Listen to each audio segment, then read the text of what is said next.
పరం శాంతి బేహద్ ఆత్మలు అంతిమంలో బలహీనాత్మలందరికీ కూడా మహాదాని వరదానిగా అయ్యి బాపు యొక్క రూపాన్ని ధారణ చేసి ప్రత్యక్షం చెయ్యాలి. మహాదాని వరదాని అనగా పూర్తిగా ముక్తి జీవన్ముక్తిని ఇవ్వగలగటం.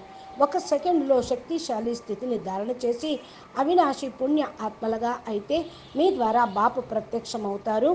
ఆత్మలందరికీ కూడా సంపూర్ణ ఆత్మల ద్వారానే ఈ యొక్క అనుభవము సంపన్న స్వరూపం ద్వారా ప్రత్యక్షం అవుతూ ఉంటుంది. ఇదే అంతిమ అనుభవాన్ని సంస్కార స్వరూపంలో తీసుకొని బేహద్దు పరంధామానికి వెళతారు, అనగా జీవన్ముక్తిని పొందుతారు.